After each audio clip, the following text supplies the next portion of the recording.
Diba? So yeah. Kidding aside, so currently I am working at the office, and actually I'm doing well, and I'm looking forward to discuss further about our topic for today. It's actually interesting topic for the students and interns, right? Because most of our participants right now are undergraduates, if I'm not mistaken. Yes po, sir.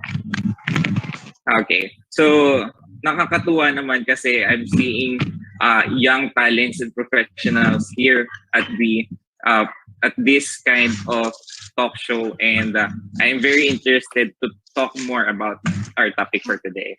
Yes po. Thank you so much for giving us your vacant time, sir. And good to know po na you are well. So, a while ago, me and my partner talked about what is auditing. Personally po ba, sir, how would you like to define auditing po? Okay, so auditing for me is a work and a process performed by an auditor to examine reports or financial data which gives comfort to the users. So work because it is a service performed by the auditor. Process because as auditor, we have a structured process na sinusunod from planning until the completion and issuing of the audit report. So it's just a process because there's a flow of transactions within the audit, and we are using that for the smooth flow of providing the services to our clients. Uh, Examining reports and financial data, it's not just the financial reports or data are being audited. It depends on the type of the audit that you're performing. Let's say, for example, you're doing a tax audit. It's not just the financial data. You're doing the audit on the taxation part. So it's not limited only on the financial data. And comfort to the users because audit gives reasonable assurance. It's different to review. I'm not telling or giving an let's say a meaning or as let's say review is different from audit depending on the extent of the services that you are providing and the level of assurance that you are providing to your clients. Sa audit kasi, you're giving reasonable assurance. It's not 100% because nobody's perfect, right? There's also limitations on the audit. And then, compared to review engagement, it is limited assurance only. We're not giving uh, higher than a reasonable assurance. So ayun nga sir, nabanggit mo din kanina, may narinig ako kanina which is tax audit. With that regards naman sir, for you po, and also for what you have experienced and learned from your previous years, what do you have any idea po ba what are the different types of audit or ng auditing?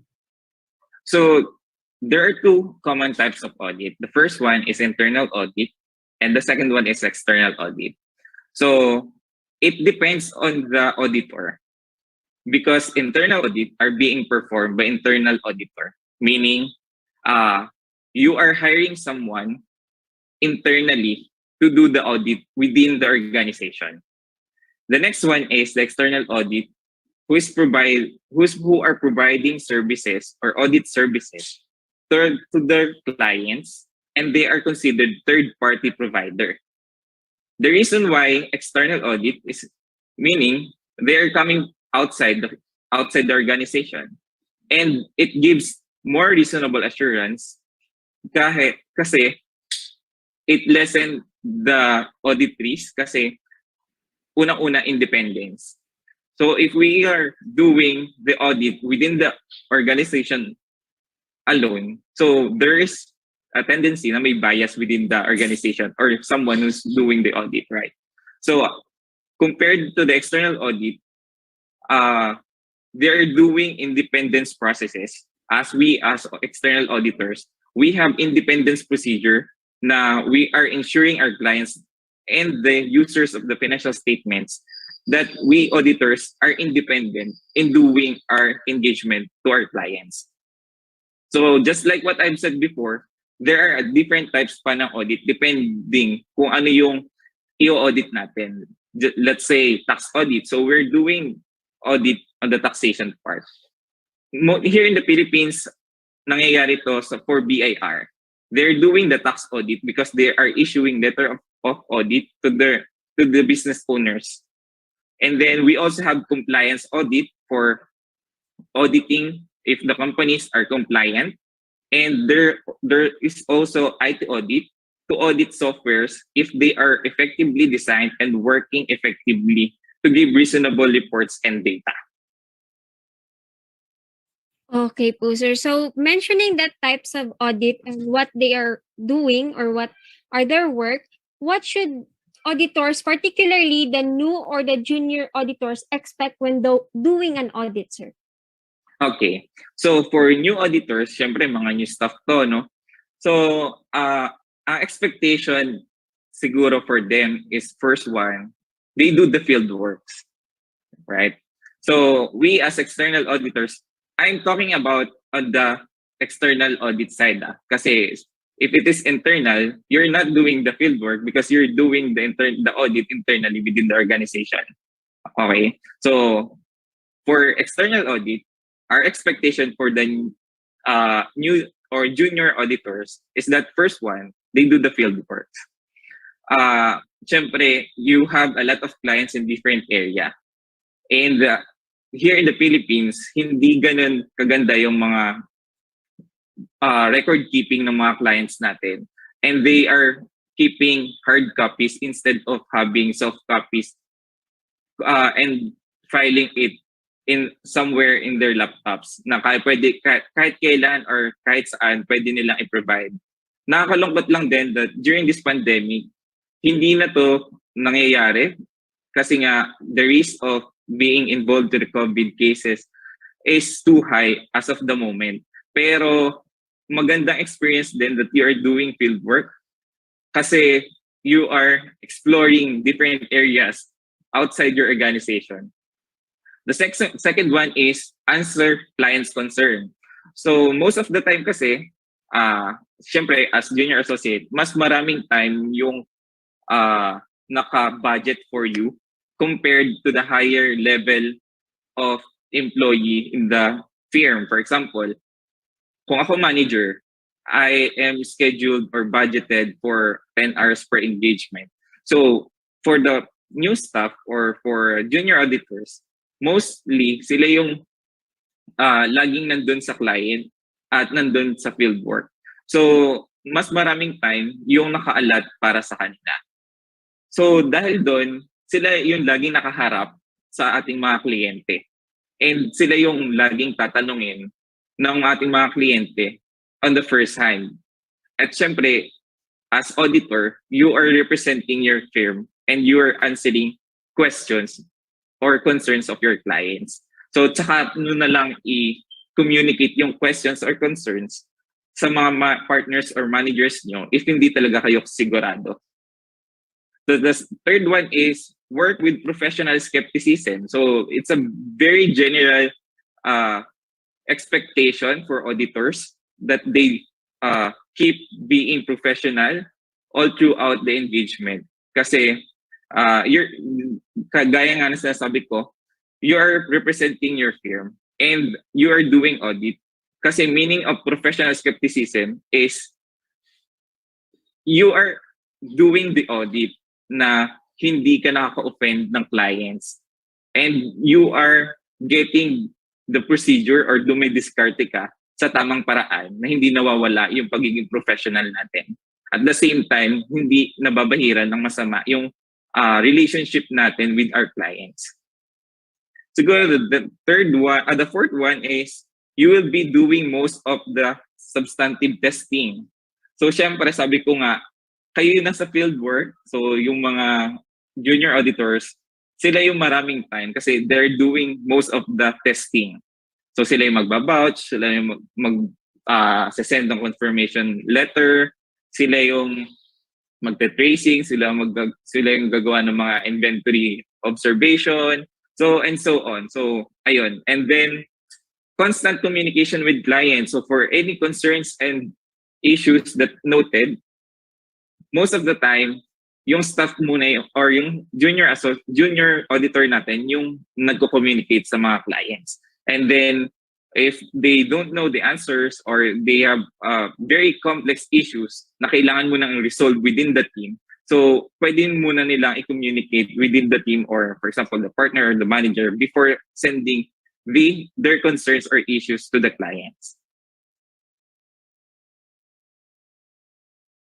So, ayun na nga, yung sinagot na ni Sir Dan yung question ni Miss Jessica kanina. And ang naiisip ko lang, Sir, habang binabanggit mo siya, para sa mga incoming junior auditors natin, ang masabi ko lang is we should brace ourselves. Kasi, syempre, experience siya. Experience siya, pero syempre, lahat naman tayo magkakaroon ng new culture, new environment when it comes to working in an actual firm and an actual environment of work.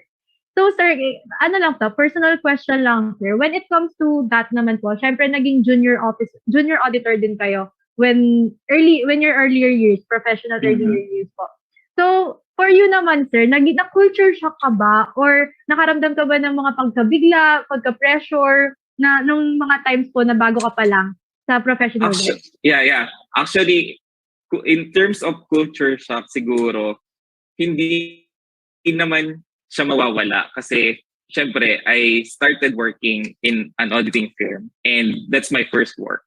So syempre unang-una culture shock kasi professional world na yon and it's different compared to your environment in school. So yun yung unang kailangan mo i-consider, and then the second one is siguro yung mga tao. Then I came from Lipa City kasi, so it's different yung environment kasi, it's very different compared to Metro Manila kasi unang-una, ang daming tao sa Metro Manila and then you are meeting different people from different parts of the country. So, ganun lang yung siguro yung experience ko. But in terms of the professional shock, siguro hindi siya ganun ka what I want to say is hindi ako ganun naapektuhan in terms of professional shock because I believe na we are there as junior associates and we are there to gain experience. At the same time, I believe naman na we have the same level of knowledge in terms dun sa mga ka-level ko or kasabayan kong pumasok ng firm. Pero nung time na, kasi December ako nun mag-start nung first time ko, inventory count agad yung pinagawa sa akin. So parang dun ako natakot kasi syempre field work agad.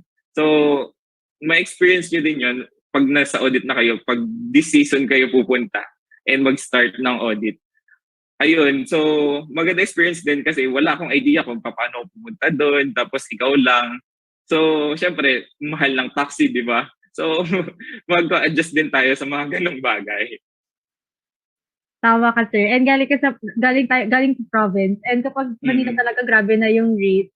So, to continue with the flow of our program naman, sir, my next question for you would be, sa tingin niyo po, sir, what are the common and or technical skills and computer systems during the actual practice po sa auditing? So I think the first one, let's answer first the soft skills that needed, no? So I think the first soft skill is communication skill. Kasi if you have clients, let's say they are Japanese or they are foreign clients, even though we are working in domestic companies here in the Philippines, you may encounter foreigners, right? So the basic knowledge, the skill is communication kasi, especially in English. Kasi if we know how to speak in English and express ourselves in a good way, maganda rin yung magiging audit process natin all throughout the engagement. The next one is work etiquette and professionalism. So ayun nga, sabi ko kanina, it's different na pag nasa professional work world na kayo. So if it is something na if naninibago kayo and you're not familiar with the work environment, let go of your previous self na nandun ka sa basta na lang you need to improve yourself na to keep professional all the time. The next one is teamwork. Kasi audit is being performed by a team.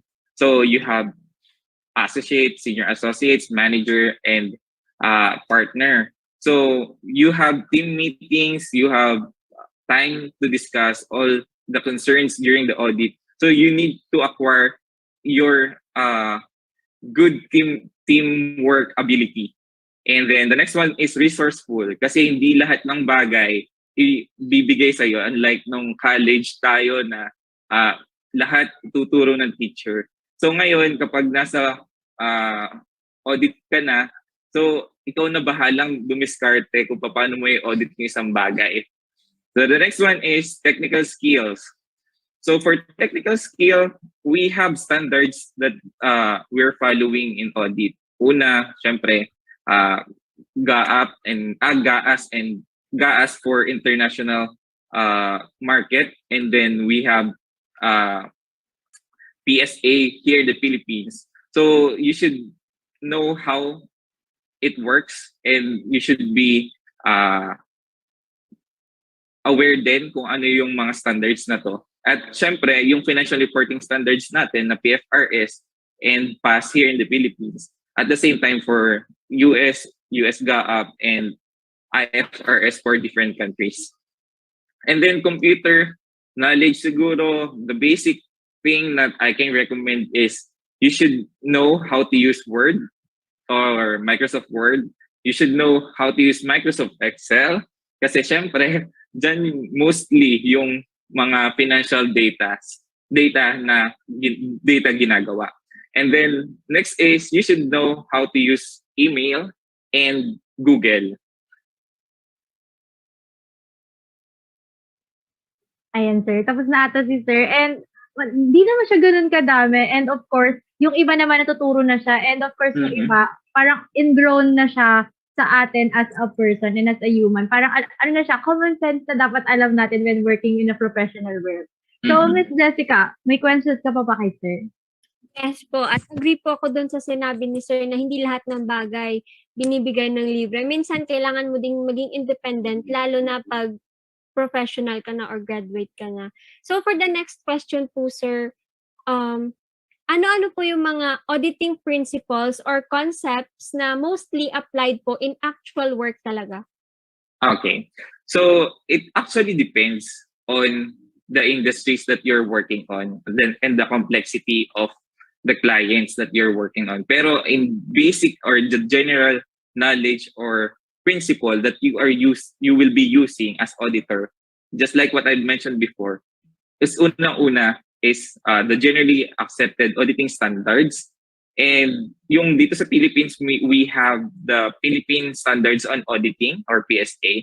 And you should also aware of the standards and pronouncements and new standards, especially in pronouncements in Philippine Financial Reporting Standards and PSA, Philippine Standards on, PAS pala, Philippine Accounting Standards here in the Philippines. And if for international clients, you should be aware of the generally accepted accounting principles for the US and I think Australia and UK. They're using both US GAAP and then IFRS for other countries.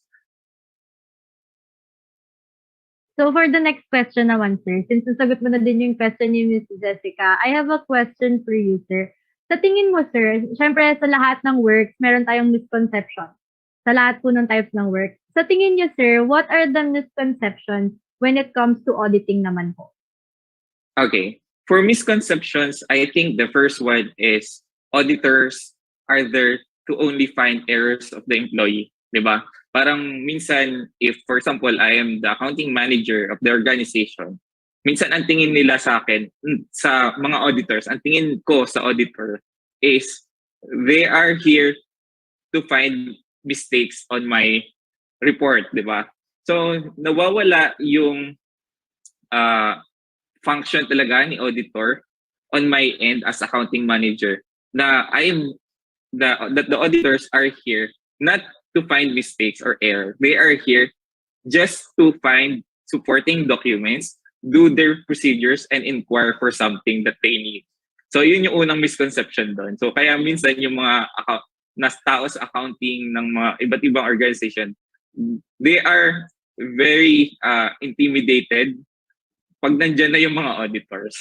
Then the second one is audits are for large and public entities only. Kasi minsan sabi nila, for example, I'm just a small business. Sasabihin nila, pag nandiyan na yung external auditor, hindi naman ako subject for audit kasi maliit lang ako. It's not just because you are a small business, hindi ka na subject for audit. May mga sinusunod din tayong rules and regulations from the governing bodies here in the Philippines. Let's say for BIR, they set a threshold kung sino yung mga kailangang businesses, kung sinong mga businesses yung kailangang i-audit or mag-issue ng audit report. The next one is, it's not because you are a small business, hindi na mahalaga yung audit for you. Because audit is very significant even in small entities because it gives you idea on how to improve your business. And then the third misconception that I have here is, I think auditors are responsible for the preparation of financial statement. This is, I think, the major misconception as of today because they believe that auditors are the one who are preparing financial statement. But the ideal fact is that auditors are just doing the audit and the primary responsible for the preparation of financial statements are the management.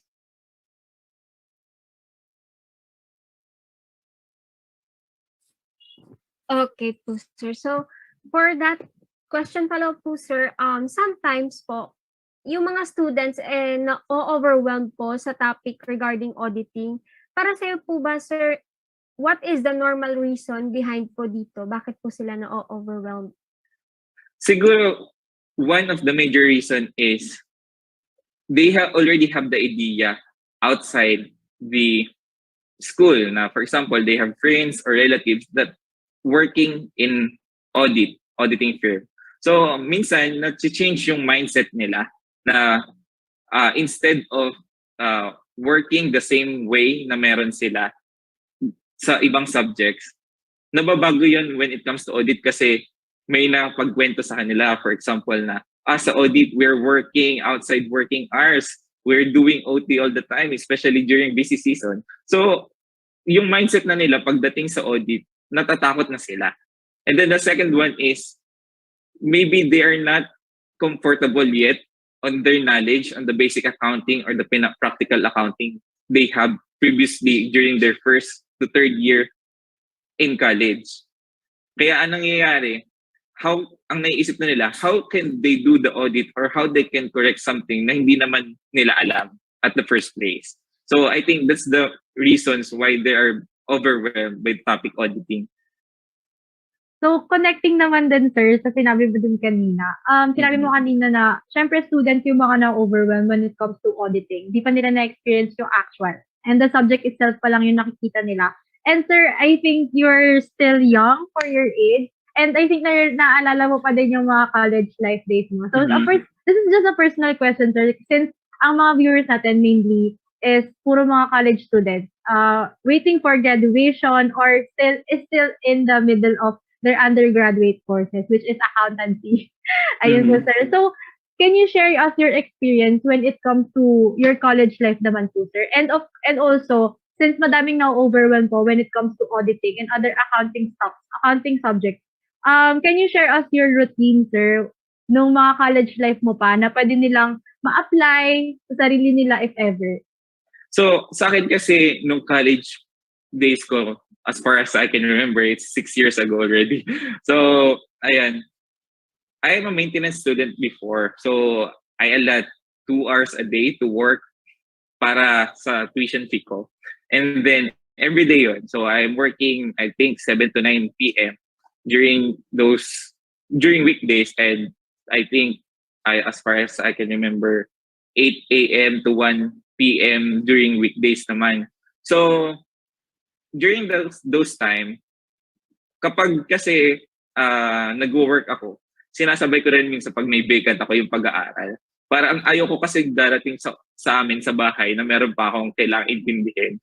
So, kapag meron lang siguro akong mga quizzes or major exams, so ayun, tsaka ako nag-aaral sa bahay. Pero wala naman akong specific routine or processes on my end na kailangan pag gantong oras, dapat nag-aaral na ako.